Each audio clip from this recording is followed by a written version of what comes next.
Votre billet d'avion, oups, j'ai oublié de l'acheter. Ah, désolé.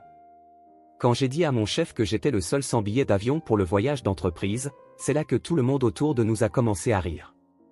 Finalement, le groupe est arrivé à l'hôtel de luxe sans moi, mais alors le directeur de l'hôtel leur a dit quelque chose comme ça, il n'est pas ici, donc vous ne pouvez pas utiliser les installations. Oui, c'est là que ma vengeance contre mon chef a commencé. Je m'appelle Aaron, j'ai 40 ans. J'ai rejoint cette entreprise juste après le lycée, faisant face au harcèlement quotidien de mon chef diplômé de l'université. Il s'appelle Ethan. Vous avez de la chance d'être entré dans cette entreprise seulement avec un diplôme de lycée. Ethan valorise l'éducation et n'accepte personne sans diplôme universitaire, donc il est impitoyable avec moi. Mais j'ai une raison de tenir bon et de ne pas abandonner. Désolé, c'est toujours de ma faute si vous êtes dans le pétrin. En aucun cas grand-mère. Tu m'as élevé. Considère cela comme une forme de retour. Oui, ma seule famille est ma grand-mère. Elle a mal au dos et ne peut pas se déplacer librement, donc je m'occupe d'elle avec l'aide d'une aide de jour. Avec mes parents décédés, elle m'a accueilli et m'a élevé, donc abandonner mon emploi est hors de question pour moi. Je veux juste la voir heureuse. Animé par ce seul objectif, je continue à travailler. Elle semble apprécier passer du temps avec son aide pendant la journée, donc je veux maintenir ce mode de vie pour elle. C'est pourquoi j'ai commencé à travailler directement après le lycée, sans aller à l'université. Ma grand-mère regrette de ne pas avoir pu m'envoyer à l'université, mais je veux juste qu'elle profite de la vie sans se soucier du passé. Avez-vous une recommandation d'hôtel pour le voyage d'entreprise dans 5 mois? Un matin, lors de la réunion du matin, le chef de notre département, Michael, a demandé à tous les employés. Le voyage serait dans 5 mois et il cherchait un hôtel où séjourner. Sachant peu sur les hébergements locaux, Michael a été chargé par le PDG, Monsieur Smith, de recueillir des suggestions des employés. Me souvenant d'un hôtel près du site touristique, j'ai levé la main avec enthousiasme. Oui, j'ai déjà séjourné dans un hôtel là-bas. Que diriez-vous de celui-là? J'ai suggéré l'hôtel où j'ai déjà séjourné avec ma grand-mère à Michael. Après avoir mentionné le nom et l'emplacement, il a accepté avec plaisir de vérifier et de rapporter à Monsieur Smith. Quelqu'un d'autre? Sinon, je vais rapporter la suggestion d'Aaron à Monsieur Smith. Tout le monde a approuvé le choix de Michael, et la réunion s'est terminée pendant que je retournais au travail, espérant que mon hôtel suggéré serait choisi. Il s'avère que l'hôtel que vous avez mentionné est un hôtel de luxe, n'est-ce pas? Vous, un diplômé du lycée et un employé de bas niveau, comment avez-vous pu y séjourner? Arrêtez de mentir et de vous vanter. Ethan est apparu soudainement devant moi. Il semblait savoir à propos de l'hôtel que j'avais recommandé à Michael. Je ne cherche pas à me vanter. C'est un endroit où ma grand-mère m'emmenait quand j'étais petit. La vue depuis les chambres est magnifique, c'est spacieux, et je pensais que ce serait bien pour tout le monde d'y séjourner, expliquai-je, bien que l'attitude condescendante d'Ethan me dérangeait toujours. Mais Ethan a juste ri davantage en entendant cela. Ta grand-mère t'y emmenait? C'est hilarant. Si tu étais vraiment assez riche pour te payer un hôtel de luxe, tu aurais fait des études universitaires, non? Il se moquait de moi sans connaître les circonstances familiales, comme si c'était quelque chose de naturel. Juste parce que quelqu'un a fait des études universitaires ne signifie pas nécessairement qu'il est supérieur, mais je ne pouvais pas riposter car Ethan est mon chef. Après avoir été réprimandé, je suis retourné au travail même si je n'étais pas de bonne humeur. En rentrant chez moi. Écoute-moi, ça va? Tu as l'air abattu. En rentrant chez moi, me sentant abattu, ma grand-mère m'a accueilli comme d'habitude mais elle avait l'air préoccupée en voyant mon état. Non seulement à cause de ce qu'Ethan avait dit, mais j'ai aussi dû lui parler du voyage d'entreprise. Participer au voyage signifie quitter cette maison. Une aide-soignante s'occupe de ma grand-mère pendant la journée, mais je suis toujours là le soir, donc nous avons besoin de quelqu'un d'autre. L'entreprise a décidé de faire un voyage. Oh, c'est génial. Tu travailles tellement dur, alors pourquoi ne pas prendre une pause et y aller? La réponse décontractée de ma grand-mère m'a surpris, mais sentant ma réticence, elle a continué, ne t'inquiète pas pour moi. Je vais bien. Nous avons la dame voisine ici à proximité alors ne t'inquiète pas pour moi et profite de ton voyage. Notre voisine est une dame âgée un peu plus jeune qui a toujours été proche de ma grand-mère. Il semble que ma grand-mère a arrangé les choses pour qu'elle puisse rester chez elle. Merci, grand-mère. Son assurance a fait sourire mon visage et j'ai continué à lui parler du voyage. Plus tard, il a été décidé que le voyage d'entreprise se ferait dans l'hôtel de luxe que j'avais recommandé. C'était un voyage de 2 jours et 3 nuits rempli de luxe pour récompenser les employés pour leur travail acharné et leur contribution, y compris des visites touristiques à la destination. En regardant l'itinéraire distribué, j'étais excité quand Michael m'a appelé. Désolé de te demander ça, mais pourrais-tu t'occuper des réservations de vol et d'hôtel? Je ne suis pas doué pour ces choses-là. Laisse-moi faire. Ayant recommandé l'hôtel de luxe à Monsieur Smith et à Michael, j'ai accepté avec plaisir la responsabilité. Mec, tu as gagné. Monsieur Smith a adoré l'hôtel de luxe que tu as suggéré, et il est vraiment enthousiaste à ce sujet. Entendre cela d'un Michael satisfait a augmenté mon attente pour le jour. Organiser tout cela soulagerait le fardeau sur Michael et Monsieur Smith. C'était génial de pouvoir aider. Rapidement, j'ai réservé les vols et les chambres d'hôtel pour tout le monde. Participer au voyage le lendemain, alors que les autres employés vérifiaient les réservations, ils ont remarqué une différence dans le nombre de billets d'avion. Aaron, il semble que nous avons un billet en moins. Quoi? Je vais vérifier tout de suite. J'ai ouvert précipitamment mon ordinateur pour vérifier l'historique des achats. En comparant avec la liste, j'ai réalisé quelque chose. Désolé, j'ai oublié de réserver mon propre billet. En réalisant que je m'étais oublié sur la liste, j'ai ri avec les collègues qui m'ont aidé à vérifier. C'est bien de privilégier les autres plutôt que toi-même, mais quand même. Taquina Michael. Le bureau s'est rempli de rire. C'était une atmosphère agréable. Cependant, Ethan et quelques autres employés diplômés se sont également manifestés en désapprobation. Ce n'est pas seulement un oubli. Si nous ne l'avions pas remarqué, nous courions à cause de toi ce jour-là. C'est vrai, mais bon, Ethan, laissons ça de côté. Nous l'avons remarqué à temps, donc tout va bien. Maintenant que toutes les réservations sont faites, nous devrions procéder à l'achat des billets. Ethan, cette fois-ci, je voudrais te passer le relais, demanda Michael. Ethan, insatisfait avec mon travail, hocha la tête. Ensuite, il prit mes documents de réservation et disparut rapidement.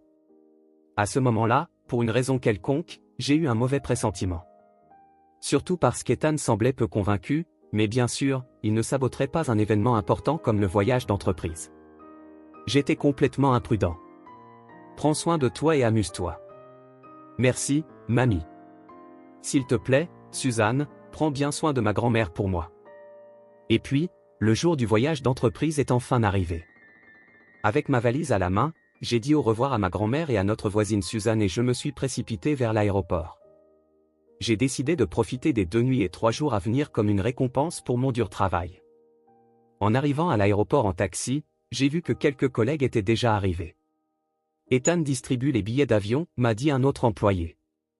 Alors, je suis allé chercher Ethan et je l'ai vu parler avec quelques employés diplômés à une certaine distance. Je me suis immédiatement dirigé dans cette direction. Bonjour, Ethan. Puis-je avoir mon billet d'avion, s'il te plaît? Je me suis approché, et quand Ethan m'a remarqué, un regard douloureux s'est dirigé vers moi. Mais j'ai quand même demandé. À ma grande surprise, Ethan a simplement souri et ri. Ton billet d'avion? Oups, j'ai oublié de l'acheter. Ah, désolé, furent les mots d'Ethan. Les employés diplômés autour de lui éclatèrent de rire, certains se tenant le ventre. Ethan riait tellement que des larmes coulaient. Très drôle. Désolé, j'ai oublié de l'acheter, mais tu as aussi oublié une réservation, donc nous sommes quittes, n'est-ce pas? Ethan a déterré mon erreur, apparemment pour justifier la sienne. Il n'avait délibérément pas acheté mon billet. Le fait que ce soit vrai était au-delà du choc et de la colère.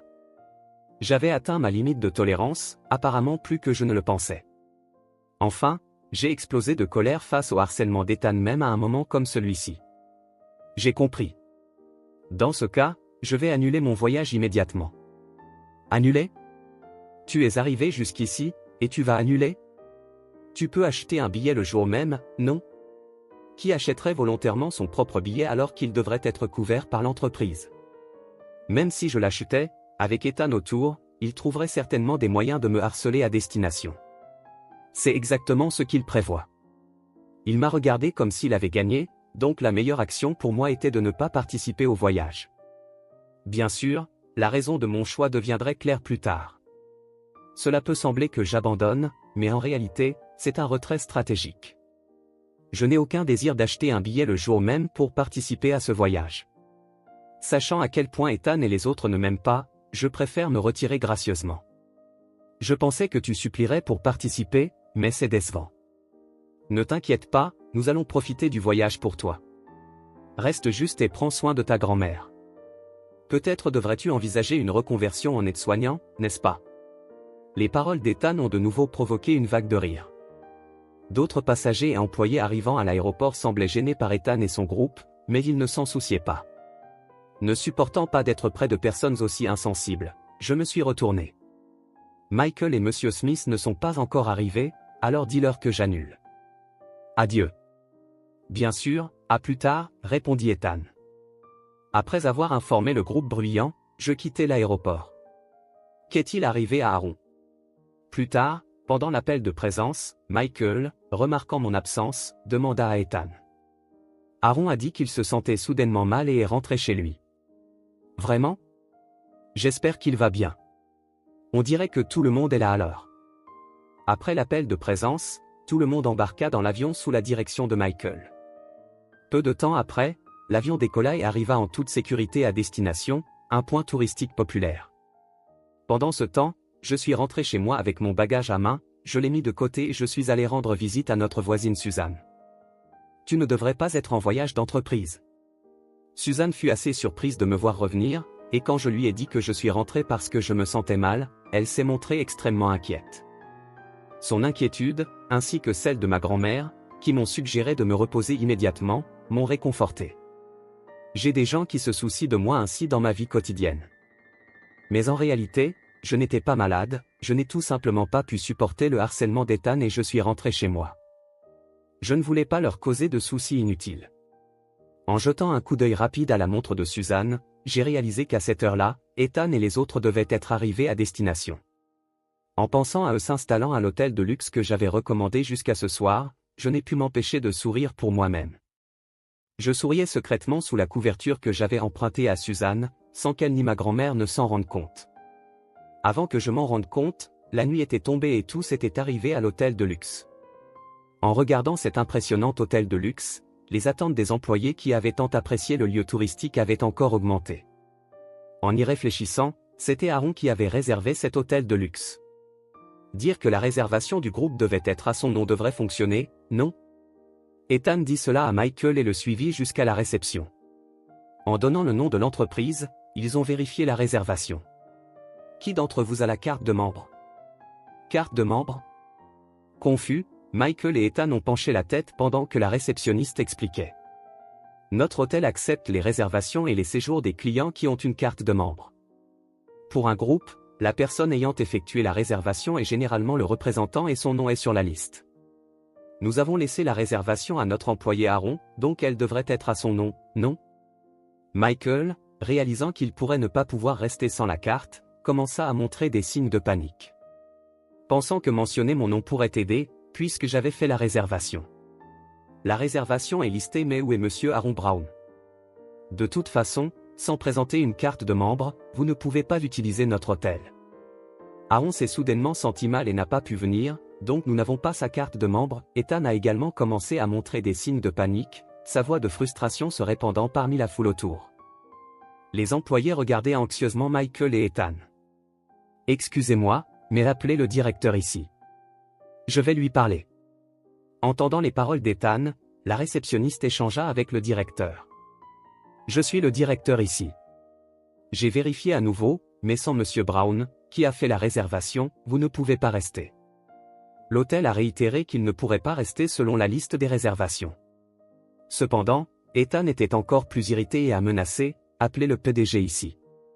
Le directeur a rapidement pris le téléphone et a fait un appel. Êtes-vous disponible? Je viens à vous, s'il vous plaît attendez. Compris. Le directeur avait appelé le PDG de l'hôtel, Monsieur Johnson. Après avoir raccroché, le directeur a informé Michael et les autres que le PDG Johnson serait à la réception. Qu'est-ce qui se passe ici? Notre PDG d'entreprise, Monsieur Smith, ayant entendu parler du tumulte, est arrivé et Michael et Ethan ont expliqué tout ce que le directeur leur avait dit. Pendant ce temps, Monsieur Johnson est arrivé avec sa secrétaire. Enchanté de vous rencontrer. Je suis Johnson, le PDG de cet hôtel. Merci beaucoup pour votre courtoisie.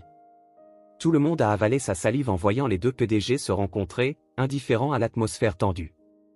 Les deux PDG ont échangé des cartes de visite et les ont inspectées un moment avant de les ranger. En fait, mes employés viennent de m'informer que nous ne pouvons pas rester ici sans une carte de membre. Oui, exactement cela. Monsieur Smith semblait anxieux, mais Monsieur Johnson a gardé un sourire tout le temps.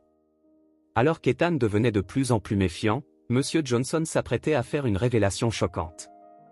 Le client en question, Monsieur Aaron Brown, m'a appelé plus tôt. En fait, il n'était pas malade, mais il n'a pas pu venir ici parce qu'un employé malveillant ne lui a pas donné de billet d'avion. Aux paroles de Michael, tous les regards se sont soudainement tournés vers Ethan. Il était le seul à avoir manifesté ouvertement de la malveillance envers moi, donc tous l'ont regardé unanimement, le rendant encore plus confus. Ce n'était pas moi. Ne mens pas? J'ai entendu cela à l'aéroport.